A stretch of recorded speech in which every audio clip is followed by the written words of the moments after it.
Hello friends, मेरा नाम है कबीर रावत और आपका स्वागत है मेरे यूट्यूब चैनल पे। दोस्तों, हम class 12 chemistry the solid state का लेक्चर 2 करने वाले हैं। लेक्चर 1 में हमने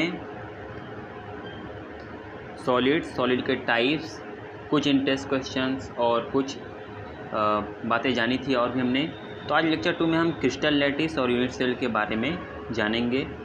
दोस्तों, इसको समझने से पहले आपको ये फिगर समझ लेना चाहिए। फिगर ABC आप जो देख रहे हो, इसमें दर्शाया गया है कि लैटिस ऐसा दिखता है। ठीक है, हाइपोथेटिकल मतलब काल्पनिक रूप से लैटिस ऐसा दिखाई देता है। तो बात करते हैं हम लैटिस की। लैटिस क्या होता है? लैटिस को हम लैटिस पॉइंट या लैटिस साइट कहते हैं या कॉन्स्टिट्यूएंट पार्टिकल होते हैं। आप इतना बात याद रख लो। लैटिस से ही लैटिस के मिल कह सकते हैं कि लैटिस को अगर आप स्ट्रेट लाइन से जोड़ दो तो यूनिट सेल तैयार हो जाता है। इसका मतलब है कि लैटिस के ही मिलने से यूनिट सेल बनता है। तो क्रिस्टल लैटिस कैसे बनता है? जब आप यूनिट सेल को रिपीट करते हो तो पूरा क्रिस्टल लैटिस तैयार हो जाता है। ठीक है, तीनों चीज़ें आप देखिए आपस में मिली हुई हैं कि लैटिस को लैटिस पॉइंट या लैटिस साइट कहते हैं, वो कॉन्स्टेंट पार्टिकल है। लैटिस को आप स्ट्रेट लाइन सीधी रेखाओं से अगर जोड़ो तो यूनिट सेल बन जाता, और यूनिट सेल को आप रिपीट करोगे तो क्रिस्टल लैटिस बन जाता है। तीनों चीज़ें आपस में कहीं ना कहीं जुड़ी हुई थी। ये तो मैंने अपने भाषा में इस टॉपिक को समझाया। NCERT में बताया गया है कि आपके घरों में फर्श है, फ्लोर, उस पर हम अच्छा दिखे इसलिए टाइल्स लगा देते हैं। ठीक है, टाइल्स पे आपको पॉइंट मार्क करना है और टाइल्स को आपको नहीं देखना है। कहने का मतलब यूँ है कि फ़र्श अच्छा दिखे हमारे घरों पे तो हम टाइल्स बिछा देते हैं, फिर टाइल्स पे हम कुछ मार्क कर दें। ठीक है, फिर टाइल्स को हम नहीं देखते, टाइल्स को भूल जाते हैं, केवल उन पॉइंट मार्क की हुई चीज़ों को देखते हैं तो हमें काफ़ी अच्छा खासा स्ट्रक्चर नज़र आएगा। तो इस बेसिस पर उसने आपको क्रिस्टल लैटिस या यूनिट सेल को समझाने की कोशिश की, जो कि काफ़ी हार्ड होता समझने में। तो मैंने आसान भाषा में आपको समझा दिया, तो इसको आप याद रखना। ठीक है, आगे आपको सारी चीज़ें मिलेंगी धीरे धीरे। ठीक है, लैटिस को लैटिस पॉइंट लैटिस साइट कहते हैं, ये कॉन्स्टेंट पार्टिकल हैं। लैटिस के मिलने से यूनिट सेल बनता है, यूनिट सेल के रिपीट होने से क्रिस्टल लैटिस तैयार होता है या क्रिस्टल स्ट्रक्चर डेवलप होता है। बातें आप याद रखना। आगे बढ़ते हैं। ठीक है, जो चीज़ें मैं मार्क करता हूँ वो चीज़ें आप मार्क कर लिया कीजिए, जो कि इम्पॉर्टेंट हो सकती हैं कहीं ना कहीं। तो ये फिगर क्या बात बोलने की कोशिश कर रहा है वो देखते हैं हम। तो ये यहाँ लैटिस A लैटिस B है।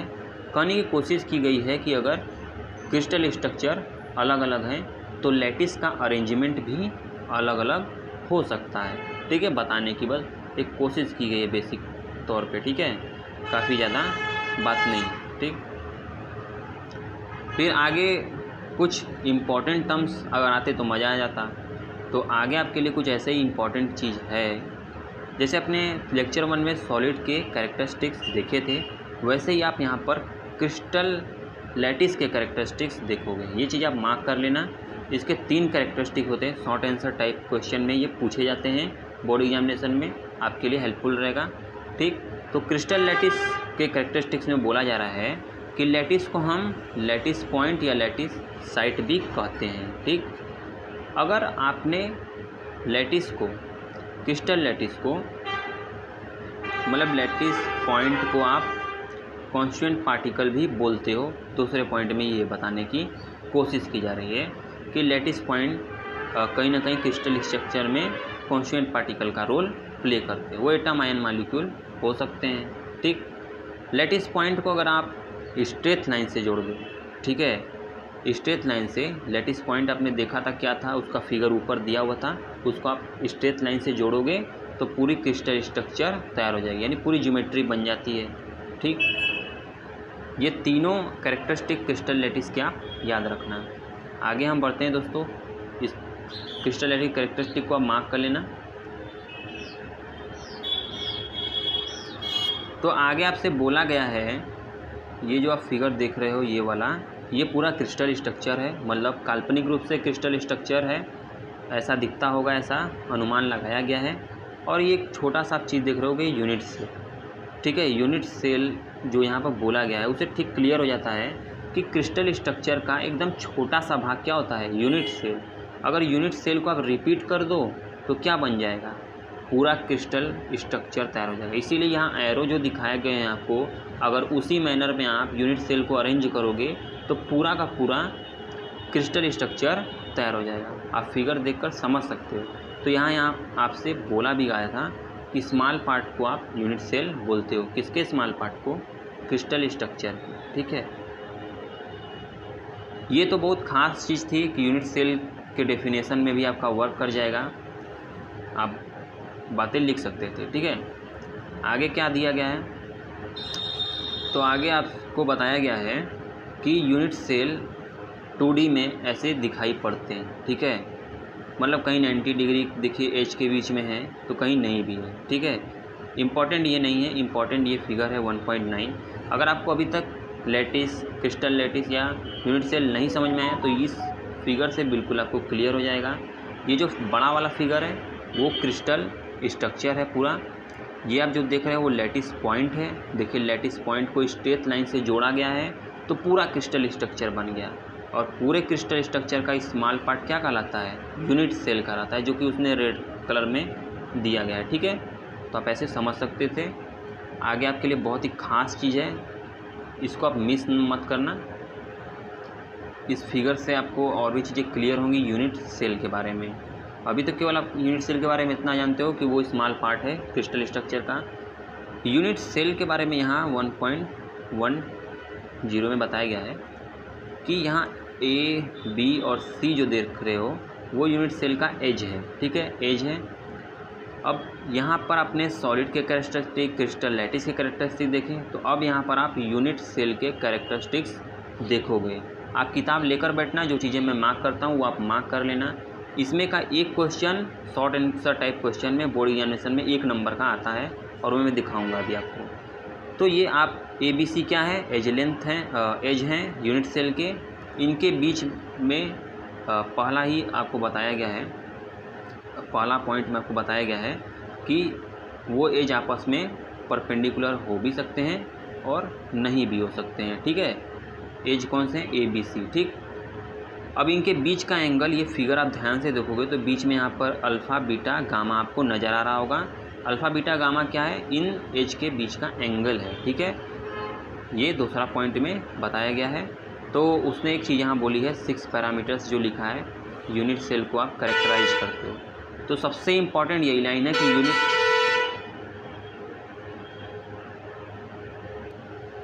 तो सवाल यहाँ पूछा जाता है कि यूनिट सेल को आप किस वे से कैरेक्टराइज करते हो, वो पैरामीटर्स आप लिखो। तो आप यहाँ बताओगे ABC, अल्फ़ा, बीटा, गामा। ठीक है, ये मेन चीज़ थे, आप इसको याद रख लेना। ठीक है, यूनिट सेल को कैरेक्टराइज करने वाले 6 पैरामीटर्स क्या हैं? ABC, alpha, beta, gamma. Short answer type question में आपको मिल जाएगा। ठीक है, तो आप याद कीजिए। तो दोस्तों आ गया है यूनिट सेल के टाइप्स। जैसे हमने सॉलिड के टाइप्स देखे थे, ठीक है, वैसे ही अब हमारे पास है यूनिट सेल के टाइप्स, जिसमें 2 ही टाइप्स हैं मेनली, प्रिमिटिव और सेंटर्ड। ठीक है दोस्तों, यहाँ बताया ये जा रहा है, पहले हम बारी बारी बात करते हैं कि प्रिमिटिव यूनिट सेल क्या है। तो वो यूनिट सेल जिसके कॉन्स्टिट्यूएंट पार्टिकल केवल कॉर्नर पे मौजूद होते हैं उसको हम प्रिमिटिव यूनिट सेल बोलते हैं। ध्यान से याद रखिएगा, प्रिमिटिव यूनिट सेल क्या है? वो यूनिट सेल जिसके कॉन्स्टिट्यूएंट पार्टिकल केवल कॉर्नर पे होते हैं उसको हम प्रिमिटिव यूनिट सेल बोलते हैं। ठीक, अब दूसरा पार्ट क्या है? सेंटर्ड। तो सेंटर्ड यूनिट सेल क्या है?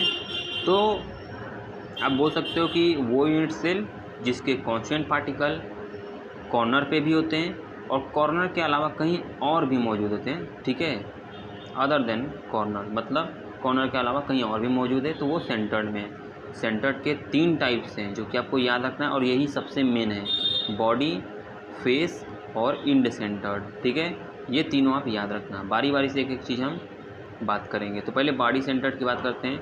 तो बॉडी सेंटर्ड वो यूनिट सेल होता है जिसके कॉन्स्टिट्यूएंट पार्टिकल कॉर्नर पे होते हैं और बॉडी के एक अंदर होता है। ठीक है, कॉर्नर पे और एक बॉडी के अंदर। ठीक, फेस सेंटर्ड क्या होता है?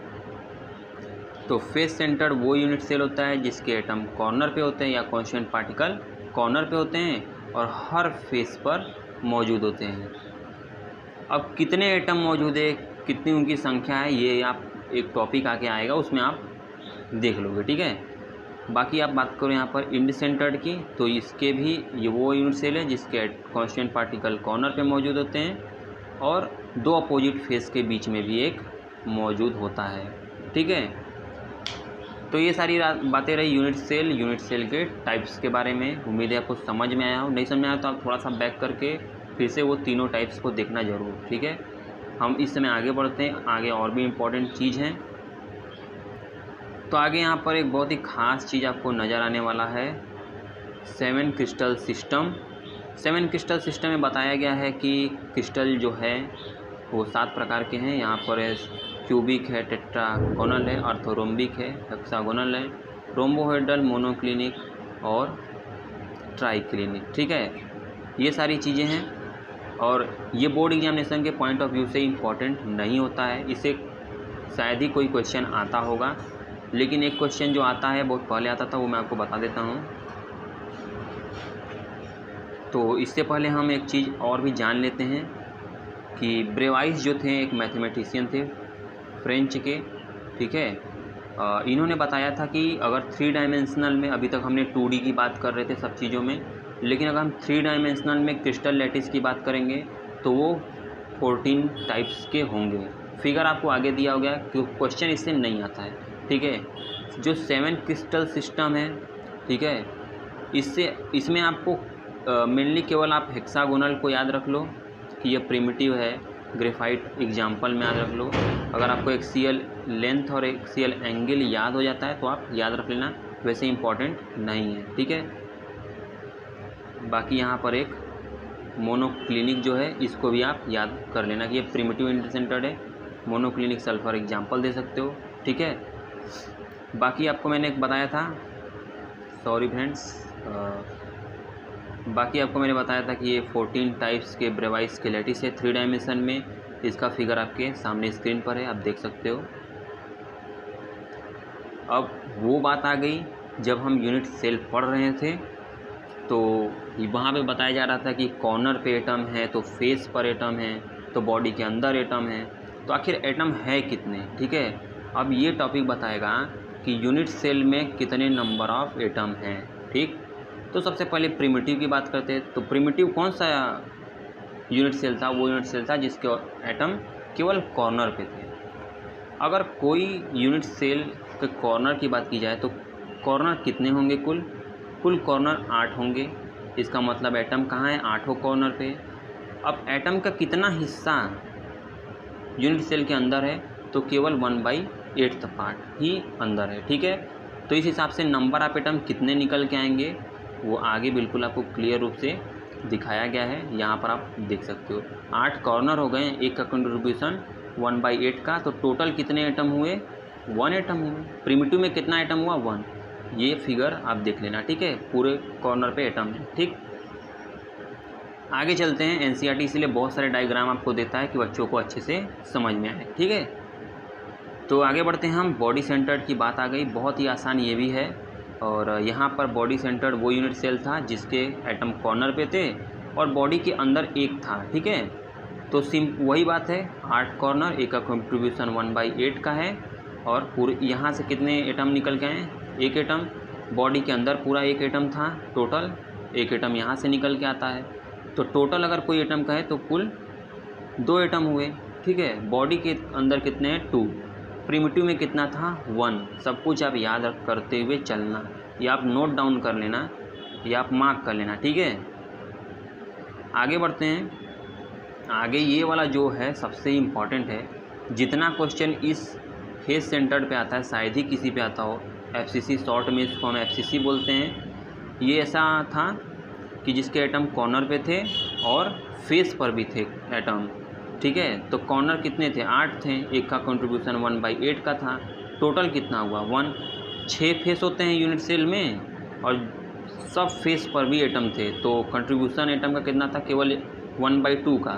तो 2 3 जा 6, तो यहाँ से 3 एटम निकल के आता है। टोटल करेंगे तो कितना एटम होता है? 4। तो याद रखना कि प्रिमिटिव में 1, बॉडी सेंटर में 2, फेस सेंटर्ड में 4 याद कर लेना आप बिल्कुल एकदम, ठीक है। हम आगे बढ़ते हैं, आगे और भी चीज़ें आपको अच्छी मिलेंगी। तो आगे आपका मनपसंद इंटेक्स क्वेश्चन आ गया। इंटेक्स क्वेश्चन करना इसलिए ज़रूरी है, क्वेश्चन इस पर आ जाते हैं। तो पहला ही क्वेश्चन पूछा गया कि लैटिस पॉइंट का सिग्निफिकेंस बताओ। अच्छा, लैटिस पॉइंट का सिग्निफिकेंस से याद आया, आप क्रिस्टल लैटिस के कैरेक्टरिस्टिक्स किए थे, तो ये वो पूछ रहा है कि लैटिस पॉइंट का सिग्निफिकेंस मतलब क्या महत्व है लैटिस पॉइंट का। तो यार लैटिस पॉइंट किसी भी क्रिस्टल में कॉन्स्टिट्यूएंट पार्टिकल होते हैं, ठीक है, वो एटम आयन मॉलिक्यूल हो सकते हैं। बस इतना ही इससे पूछा जाता है, या इतना ही आंसर आप लिख सकते थे इसमें। मैंने आपसे कहा था यूनिट सेल में पैरामीटर्स आप याद रख लेना, बहुत ज़रूरी है, क्वेश्चन आता है यूनिट सेल को कैरेक्टराइज करने के लिए। तो क्या कहता है, ABC अल्फ़ा बीटा गामा, याद है कि नहीं आपको? नहीं याद है तो अब याद कर लेना आप, ठीक है। मैंने कहा था आपसे कि हेक्सागोनल और मोनोक्लिनिक को याद करने की ज़रूरत है, तो ये दोनों देखिए आ भी गए हैं। तो हेक्सागोनल प्रिमिटिव था, मोनोक्लिनिक प्रिमिटिव इंड सेंटर्ड था, मतलब क्रिस्टल स्ट्रक्चर। और हेक्सागोनल में आप बता सकते थे कोई एक एग्जांपल ग्रेफाइट बता सकते थे, मोनोक्लिनिक में आप बता सकते थे मोनोक्लिनिक सल्फ़र का एग्जांपल दे सकते थे आप। तो आगे आपके पास पूछा गया है फेस सेंटर्ड और बॉडी सेंटर्ड इंड सेंटर्ड के बारे में। तो दोस्तों यार आगे आपका क्वेश्चन आ गया है फेस सेंटर्ड और इंड सेंटर्ड, ठीक है दोस्तों। तो यार फेस सेंटर्ड और इंड सेंटर्ड में आप बता सकते हो बिल्कुल आसानी से कि फेस पर number of atom per unit cell कितने होते हैं, 4, जिसमें आप कंट्रीब्यूशन बता सकते थे कॉर्नर पे एटम है ना, और फिर उसके बाद फेस पर कितने होते हैं, तो जैसे आपको बताया गया आप वैसे लिखना। इंड सेंटर्ड तो कॉर्नर पे एटम होते हैं और बॉडी दो अपोजिट फेस के बीच में एक एटम होता है, तो नंबर ऑफ एटम इसमें 2 होते हैं, ठीक है। तो ऐसे आप इनको इलाबोरेट कर सकते थे या डिस्टिंग्विश कर सकते हैं इन दोनों में। आगे वाला क्वेश्चन थोड़ा इंपॉर्टेंट भी है, उसने पूछा है कि कितना भाग यानी हाउ मच पोर्शन लोकेट होता है कॉर्नर पे। यार आप कोई भी यूनिट सेल उठा लो, फेस बॉडी या इंड, किसी की बात कर लो, तो कॉर्नर पे जो एटम मौजूद होते हैं उनका केवल 1/8 पार्ट ही होता है, नहीं केवल 1/8 पार्ट ही होता है। बाकी बॉडी सेंटर्ड के लिए ये सवाल पूछा गया है कि जो उसके अंदर एक एटम है क्या दूसरे यूनिट सेल से है ना शेयर किया जाता है, तो ऐसा बिल्कुल भी नहीं है। जो बॉडी सेंटर्ड के अंदर एटम है वो उसी का होता है, ठीक है। तो दोस्तों यार आगे आ गया है क्लोज पैक स्ट्रक्चर। यहाँ पर आप नया टॉपिक देख सकते होंगे। क्लोज पैक स्ट्रक्चर मतलब in case of board examination बहुत ही कम चांस होता है कि ये पूछा जाता है, तो इसमें आपको बहुत ही आसान सा चीज़, एक टर्म जो एक नंबर में पूछ लिया जाता है, कोऑर्डिनेशन नंबर, उसको आप याद कर लो। कोऑर्डिनेशन नंबर क्या होता है, nearest neighbouring of a particle is called its coordination number. आप कैसे समझ सकते हो कि मान लीजिए हमारे पास ये एक गेंद है, इसको कितने गेंद टच किए हुए हैं, तो केवल ये वाला और केवल ये वाला, तो इसका मतलब इसका कोऑर्डिनेशन नंबर कितना हुआ, 2, ठीक है। मतलब कोऑर्डिनेशन नंबर क्या है कि किसी भी चीज़ को कितने चीज़ टच किए रहते हैं, बस इससे आप समझ सकते। तो 1 डायमेंशन में, ठीक है, 1 डायमेंशन में कोऑर्डिनेशन नंबर कितना होता है, 2 होता है। चीज़ें अब यहाँ से केवल याद करने वाली या रटने वाली चीज़ें हैं, तो आप केवल याद कर लो 1 डायमेंशन में कोऑर्डिनेशन नंबर 2 होता है। फिर आगे आपको 2 डायमेंशन मिलेगा, ठीक है। अब यहाँ से हम थोड़ा मूव करते हैं आगे। यहाँ आप दो फिगर देखोगे, ए और बी वाला। ए और बी में बताया गया है ये स्क्वायर क्लोज पैक है ना, स्क्वायर क्लोज पैकिंग का एक स्ट्रक्चर है ये वाला। बी में हेक्सागोनल क्लोज पैकिंग का स्ट्रक्चर आपके पास है। इसका कोऑर्डिनेशन नंबर होता है 4, इसका कोऑर्डिनेशन नंबर होता है 6। केवल याद रखने वाली चीज़ है, 2 डायमेंशन में स्क्वायर क्लोज पैकिंग है, हेक्सागोनल क्लोज पैकिंग है, 2 टाइप्स हैं 2 डायमेंशन में। Coordination number square close pack के केस में 4 है, हेक्सागोनल क्लोज पैकिंग केस में 6 लिखा हुआ मैं आपको दिखा देता हूँ आपको आगे थोड़ा, ठीक है। तो यहाँ आप देख लो कोऑर्डिनेशन नंबर 4, और यहाँ से भी इन केस आप मैं आपको हेक्सागोनल के केस में आप बताऊं तो कोऑर्डिनेशन नंबर 6 है। ठीक है, केवल याद रखने वाली चीज़ें चल रही हैं, केवल आप इसको रट लो या समझ लो, लेकिन in case of board examination ये उतना ज़्यादा इम्पोर्टेंट तो नहीं है, मैं लिख के दे सकता था आपको। लेकिन 3 डायमेंशन के केस में कोऑर्डिनेशन नंबर की जब बात आती है तो कुछ चीज़ें बहुत इंपॉर्टेंट होती है। 3 डायमेंशन में आपको मेनली क्यूबिक क्लोज पैकिंग या हेक्सागोनल क्लोज पैकिंग 3 डायमेंशन में बात होने वाली है। ठीक है, तो इन केस ऑफ 3 डायमेंशन आप इतना सारा पैराग्राफ पढ़ोगे आपको कोई फ़ायदा नहीं होने वाला है। लेकिन जो चीज़ मैं आपको केवल याद रखने के लिए कर रहा हूँ, केवल वो याद रख लो तो आपको कुछ फ़ायदा हो सकता है। तो हम यहाँ इस केस में केवल आगे बढ़ते हैं। ये जो फिगर आप देख रहे हो ऑक्टाहेड्रल और टेट्राहेड्रल वॉइड्स का है, जिस पर हम लौटेंगे थोड़े समय बाद, लेकिन 3 डायमेंशन वाला एक केस मैं आपको समझा देता हूँ, तब हम इस पर आ जाएंगे। ठीक है, तो केवल ये फिगर आप जो देख रहे होगे, हमेशा हम फिगर से ज़्यादा चीज़ें समझ पाते हैं। तो अगर आप हेक्सागोनल क्लोज पैकिंग हो और क्यूबिक क्लोज पैकिंग हो, यानी CCP HCP इसको शॉर्ट में बोलते हैं। ठीक है, ये FCC के तरह होते हैं सब इनका स्ट्रक्चर। इनमें जो 3 डायमेंशन में कोऑर्डिनेशन नंबर होता है वो होता है 12। ठीक है, देखिए 1 डायमेंशन के केस में कितना था 2, जब 2 डायमेंशन के केस में बात किया तो स्क्वायर क्लोज पैकिंग कितना था 4, हेक्सागोनल क्लोज पैकिंग की बात की तो 6। 3 डायमेंशन का केस आया था हेक्सागोनल क्लोज पैकिंग या क्यूबिक क्लोज पैकिंग, दोनों का कितना था 12। याद कर लेना आप, याद करने वाली चीज़ें अगर हो सके तो पूछा जाएगा तो आप बता सकते हो। ठीक है, तो फिर हम लौटते हैं वॉइड्स पर। ठीक, तो हमारे पास ये आ रहा है 2 प्रकार के वॉइड्स होते हैं, टेट्राहेड्रल वॉइड्स, ऑक्टाहेड्रल वॉइड्स। पहली बात तो टेट्राहेड्रल वॉइड्स, ऑक्टाहेड्रल वॉइड्स। पहली बात तो वॉइड्स होता क्या है, तो वॉइड्स को हम कहते हैं एम्प्टी स्पेस। मान लीजिए हमारे पास कोई मिठाई का डब्बा है, मिठाई के डब्बा में लड्डू भरा हुआ है, लड्डू के बीच में आप जो जगह देखते हो ना, ठीक है, वो जगह ही क्या होता है, वॉइड्स होता है। तो अगर टेट्राहेड्रल वॉइड्स कैसे जनरेट होता है, तो अगर आप 4 गेंद लो और 4 गेंद आपस में अगर टच हैं तो सेंटर में जो जगह बचती है उसको हम टेट्राहेड्रल वॉइड्स कह सकते हैं ना। ये चीज़ आप देख लेना, 4 स्पेयर्स वाली बात लिखी हुई जब ज्वाइन किया जाता है तो। ठीक है, ऑक्टाहेड्रल वॉइड्स का भी ऐसे ही आपको यहाँ पर मिल जाएगा। ऑक्टाहेड्रल वॉइड्स के केस में यहाँ पर 6 स्पेयर के बाद अगर 6 गेंद हमारे पास टच है सेंटर टू सेंटर, तो जो वॉइड क्रिएट होता है उनके ज्वाइन होने के बाद उसको हम ऑक्टाहेड्रल वॉइड्स कहते हैं। ठीक है, यहाँ पर आप 6 स्फीयर वाली बात नोट करें। जो चीज़ें मैंने मार्क करता हूँ उसको आप भी मार्क कर लेना। ये n और 2n वाला केस सबसे इम्पॉर्टेंट है, उसे हम समझते हैं। तो दोस्तों यार यहाँ n और 2n क्या है, मतलब ये n और ये 2n किसको आप बोलने की कोशिश करोगे।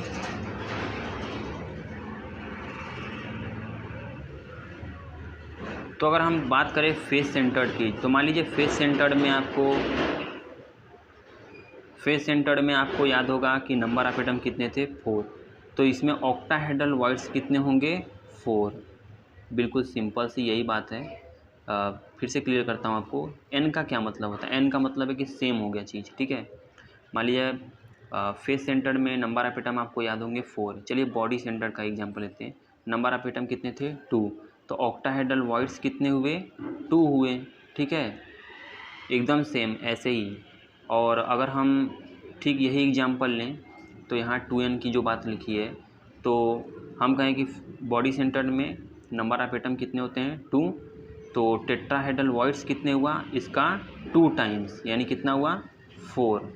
ऐसे हमको समझना है इस n और 2n के केस को, ये थोड़ा सवालों में इस्तेमाल होता है। ठीक है, बाकी हम चीज़ें आगे देखते हैं। बाकी मैंने ये फिगर से आपको और भी चीज़ें कवर की थी, उम्मीद है आपको समझ में आया हो। आगे कुछ फार्मूला पे सवाल आ चुका है यहाँ पर। कंपाउंड, पहले इन सवाल बोर्ड एग्जामिनेशन में पहले सवाल जो पूछे जाते थे, आपको x और y या फिर कोई भी एलिमेंट दिया जाता है उससे कंपाउंड बनता है, तो फार्मूला क्या होगा कंपाउंड का, ऐसा सवाल बोर्ड एग्जामिनेशन में पहले पूछा जाता है। अब के केस में बहुत कम आता है, लेकिन फिर भी हम समझ लेते हैं। तो उसने बोला है कि जो Y है वो एनायन है और उससे CCP बना है, ठीक है। X जो है एज अ केटायन है और उसने ऑक्टाहेड्रल वॉइड्स को ऑक्यूपाई किया है, ठीक है। तो आप यहाँ से केवल दिमाग लगाना कि जो Y है उससे CCP बना हुआ है, तो उन दोनों का रेशियो 1 रहने वाला है, ठीक। और जो X एलिमेंट था उसने ऑक्टाहेड्रल वॉइड्स ऑक्यूपाई किया है, तो N वाला चीज़ यहाँ सामने आ गया कि वो तीनों चीज़ आपस में बराबर हो गई, तो उनका भी रेशियो 1:1 हो गया। तो फार्मूला क्या बनता है, XY, ठीक है। कैसे आप समझें, अगर यहाँ ऑक्टाहेड्रल वॉइड्स की जगह टेट्राहेड्रल वॉइड्स लिखा होता है तो फार्मूला क्या बनता, 2XY, ठीक है। आप ऐसे ही इसको सवाल को समझोगे। एक सवाल इस पर और हम करते हैं ताकि आपको इस पर एग्जाम्पल हम 1.2 जब देखेंगे तो हमको ये सवाल एकदम क्लियर हो जाएगा। वैसे ही ठीक जैसे हमको बोला गया है, एलिमेंट B से HCP है, ठीक है, और एलिमेंट A ने 2/3 टेट्राहेड्रल वॉइड्स ऑक्यूपाई किया। तो अब यहाँ आप देखना 2/3 तो लिखा, जब टेट्राहेड्रल वॉइड की बात की तो इसका 2 टाइम्स किया गया है, ठीक। बाकी B से चाहे कुछ भी बने, जो B फॉर्म करता है, HCP हो, CCP हो, BCC हो, चाहे कुछ भी हो, तो उसका रेशियो हमेशा 1 ही रहने वाला है, ठीक है। तो इसका आंसर कैसा हो जाएगा, 4/3, यानी इसका रेशियो कितना हो, 4:3। तो A4B3 कंपाउंड का फार्मूला बन जाता है, ठीक है। अगर यही केस में आपको बोल देता कि 2/3 ऑक्टाहेड्रल वॉइड्स उसने ऑक्यूपाई किया है, तो आप यहाँ 2 नहीं लगा सकते थे, इसका 2 टाइम्स आपको नहीं करना होता, ठीक है। अब हम लोग आगे बढ़ते हैं। शायद मैंने चीज़ें आपको एक्सप्लेन की हो, अगर नहीं समझ में आए तो एक बार फिर से आप बैक जाना और आपको समझ में आ जाएगा, ठीक है। यहाँ पर इन फिगर में बताने की कोशिश की गई है कि अगर आप 4 एटम हैं, यहाँ पर 4 एटम हैं, तो बात करेंगे अगर टेट्राहेड्रल वॉइड्स की तो आपको 2 टाइम्स करना होता है, ठीक है। बाकी तो कुछ नीचे ऑक्टाहेड्रल वॉइड्स की बात की गई है, वो उतना इम्पोर्टेंट नहीं है। आगे जो चीज़ आई है सबसे इम्पोर्टेंट ये है, ठीक है।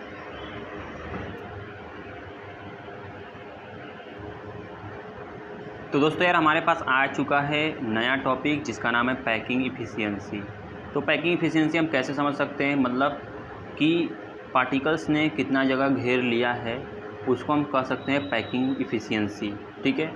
तो पैकिंग इफ़िशियंसी क्या है, packing efficiency is the percentage of total space filled by the particles, ठीक है। ये एकदम आसान सा स्टेटमेंट है, इसको आप याद रखना, अगर कभी डेफिनेशन पूछा जाएगा तो आप इसको लिख सकते हो।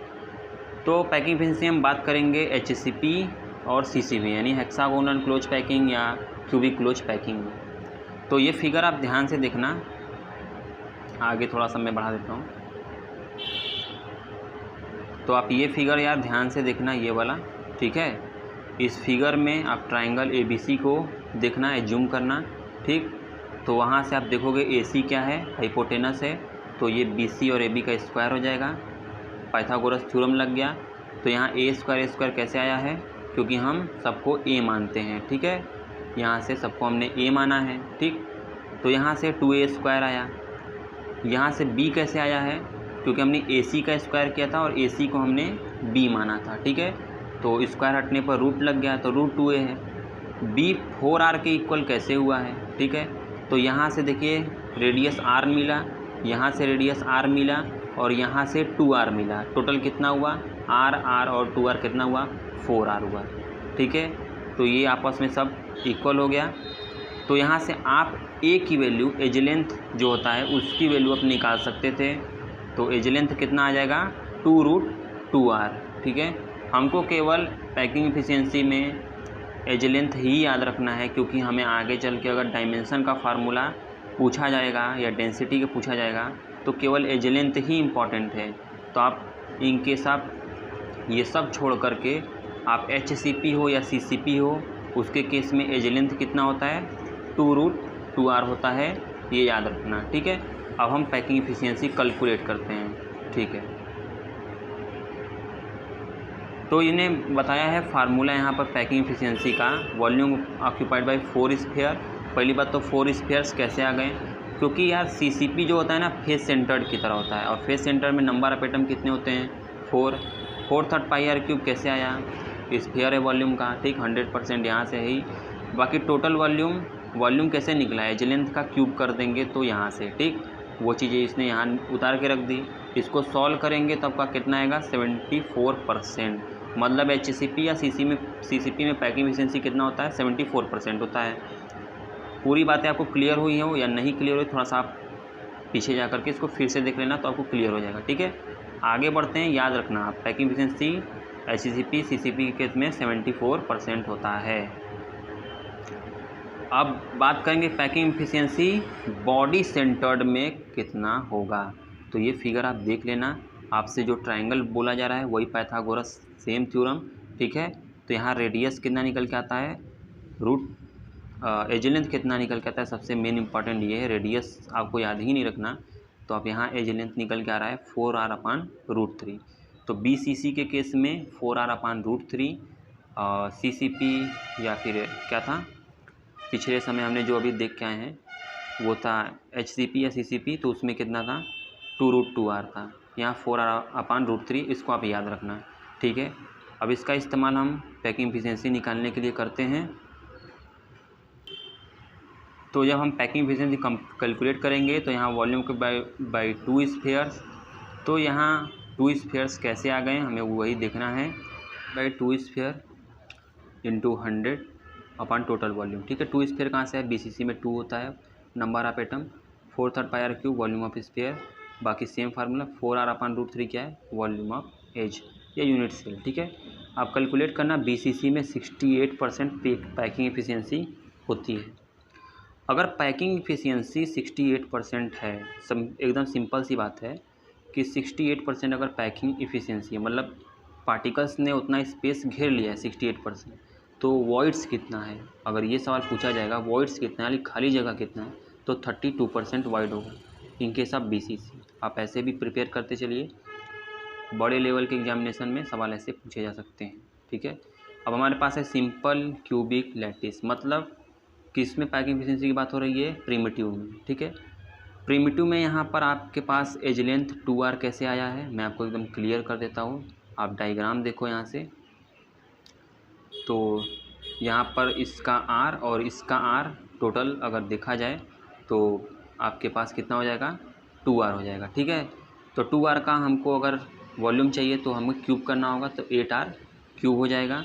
बाकी वॉल्यूम 1 एटम, क्योंकि सिंपल में तो केवल 1 ही होता है, तो 4/3 पाई आर क्यूब यहाँ से लगाया गया, तो इसमें पैकिंग एफिशिएंसी कितनी आ जाएगी, 52.4%, ठीक है। सिंपल के केस में इतनी 74% आपका किस में था, HCP के केस में। BCC में आपका कितना था, 68%, और सिंपल क्यूबिक में कितना है, 52.4%।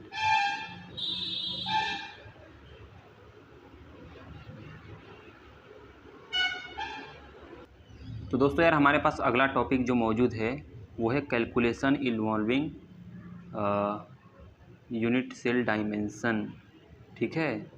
ये जो टॉपिक हमारे पास आया है, इसमें पता लगता है कि यूनिट सेल की डेंसिटी क्या है, यूनिट सेल का मोलर मास क्या है, यूनिट सेल का नेचर कैसा है, ठीक है। एक्सरे डिफ्रैक्शन इसीलिए इस्तेमाल किया जाता है कि हमें यूनिट सेल के डायमेंशन के बारे में पता चलता है। तो यहाँ पर आपको डेरिवेटिव थोड़ा सा है, सिंपल आप समझना थोड़ा सा, कि मास ऑफ यूनिट सेल को उसने Z/M किया है, ठीक है। और फिर हमारे पास जो डेंसिटी है उसको मास अपॉन वॉल्यूम करते हैं, और जो मास है उसको उसने M/NA किया है, ठीक है। M/NA, जो ये आप यहाँ दोनों चीज़ देख रहे हो, ठीक। और जो Z था, जो मास ऑफ यूनिट सेल था उसको Z इंटू हमें M लिखना था, कैपिटल जो यहाँ M लिखा हुआ है उसको, ठीक है। तो डेंसिटी हमारे पास निकल के आती है पूरी number of atom per unit cell into molar mass upon edge length का क्यूब इंटू एवोगैड्रो नंबर, ठीक है। आप इस डेंसिटी के फार्मूला को बस केवल क्लियर कट याद रखना। इससे आप, अगर ये फार्मूला आपको याद है तो आप मोलर मास या फिर नेचर कैसा है, यानी Z भी, M भी और डेंसिटी सब कुछ आप निकाल सकते हो इस फार्मूला से, ठीक है। तो चलिए इसके सवाल देखते हैं क्लियर। पिकोमीटर में दिया, इसको आप मीटर में चेंज करना, 10⁻12 लगाओगे, ठीक है। आपको डेंसिटी D दे रखी है 7.2, हमको बताना है कि 208 ग्राम के एलिमेंट में कितना एटम प्रेजेंट होगा। ठीक है, सवाल आप कैसे लगाओगे, आप वॉल्यूम ऑफ यूनिट सेल करना। ठीक है, हम पहले क्या निकाल रहे हैं, हम वॉल्यूम ऑफ यूनिट सेल निकाल रहे हैं। ठीक है, तो यहाँ पर 288 pm दिया हुआ था। ठीक है, हमने उसको मीटर में चेंज करना है क्योंकि पिकोमीटर में दिया है। ठीक, फिर हम उसका क्यूब करेंगे और क्यूब को खोलेंगे तो ये हमारे पास आंसर आ जाएगा। ठीक, अब इसके अगले स्टेप में आपको अब 208 ग्राम का जो एलिमेंट है उसका वॉल्यूम आपको चेक करना है। कैसे, मास अपॉन डेंसिटी से। ठीक है, तो हमारे पास 7.2 डेंसिटी दे रखा था, तो इसको सॉल्व करेंगे आप तो इतना आएगा। फिर नंबर ऑफ यूनिट सेल आप निकालोगे तो जो हमारे पास आंसर आया उसको हम डिवाइड कर देंगे वॉल्यूम ऑफ यूनिट सेल से। ठीक, तो हमारे पास इतना आ जाएगा। लेकिन क्वेश्चन में BCC की बात की गई थी तो हमको 2 टाइम्स उसका करना होगा। तो उसके बाद नंबर ऑफ एटम 208 ग्राम के एलिमेंट में कितने निकल के आएंगे, इतना। ठीक, वैसे इस टाइप के क्वेश्चन पूछे नहीं जाते हैं, मगर आप इस बार स्टडी करना जरूर। लेकिन आगे जिस प्रकार के क्वेश्चन दिए हुए वो सबसे इम्पॉर्टेंट है दोस्तों। यहाँ पर आपको एज लेंथ भी दे रखा है। ठीक है, FCC की बात की है, मतलब फेस सेंटर्ड की बात की, तो Z की वैल्यू क्या हुई, 4 हो गई। ठीक, फिर उसने बताया है यहाँ पर आपको डेंसिटी भी दे रखा है। उसने कहा है एटॉमिक मास यानी कैपिटल M कैलकुलेट करना है। सिंपल डेंसिटी का आपको फार्मूला याद है। ठीक है, वहाँ से आप मोलर मास का फार्मूला निकाल लेना। चीज़ें आपको सब कुछ दी हुई हैं, उसको आप पुट करोगे तो आपके पास आंसर निकल के आएगा। आपको कॉपर का एटॉमिक मास ही बताना था। ठीक है, आने वाले सवाल में भी कुछ ऐसा ही है कि एज लेंथ जो है आपको दिया हुआ था 408.6 pm, तो आपको इसको मीटर में चेंज करना होगा पहले। ठीक है, फिर हमारे पास डेंसिटी कैलकुलेट करनी, यानी हमें अभी D निकालना है। कैपिटल M मोलर मास दे रखा है और यहाँ पे CCP की बात की है। ठीक है, तो इसका मतलब है कि जो Z की वैल्यू है कितनी हुई, 4 हुई। ठीक, तो हमारे पास सब है, केवल डेंसिटी इस बार कैलकुलेट करना है। फार्मूला हमको याद ही है, सब आप चीज़ें आसानी से इसके अंदर पुट कर लेना, आपका आंसर आपके सामने होगा। ठीक, यहाँ से कुछ इंटेस्ट क्वेश्चन निकल के सामने आ चुके हैं। यहाँ से ये पूछा जा रहा है कि coordination number square close packing में कितना होता है, तो आपको याद होगा 4 होता है, मैंने बताया था, क्योंकि हेक्सागोनल के केस में कितना था, 6 था। ठीक, उसने इस सवाल में आपसे पूछा गया है कि compound hexagonal close pack structure form करता है, तो जो नंबर ऑफ वाइड है टोटल इतने मोल में कितना होगा। ठीक है, और टेट्राहेड्रल वाइड में कितना होगा। ठीक, नंबर ऑफ एटम की बात की जाए, आप कैसे निकालोगे, आप एवोगैड्रो नंबर याद है 0.5 मोल से आप केवल गुणा कर देना, तो उतने ऑक्टाहेड्रल वाइड्स होंगे, उसका 2 टाइम्स कर देना तो आपको टेट्राहेड्रल वाइड्स मिल जाएंगे। अब ऑक्टाहेड्रल और टेट्राहेड्रल वाइड्स को आप जोड़ लेना, 9 पॉइंट समथिंग इंटू 10⁻23 आंसर आपके हाथों में होगा। ठीक है, बिल्कुल एकदम सेम सवाल जैसे पिछले समय पे हम करते आए हैं कि M ने 1/3 टेट्राहेड्रल ऑक्यूपाइड किया है और M CCP फॉर्म करता है, तो क्या हुआ इसमें आपको 2/3 आपको करना होगा, 2 × 1/3⁻1, तो कितना होगा 2:3, तो Mn कितना होगा, M2N3 होगा। ठीक है, कंपाउंड बन गया आपका। हाईएस्ट पैकिंग एफिशिएंसी किस में होता है, हेक्सागोनल क्लोज पैकिंग में कितना होता है, 74%। ठीक है, सिंपल के केस में कितना था, 52 पॉइंट समथिंग था, बॉडी के केस में 68% था।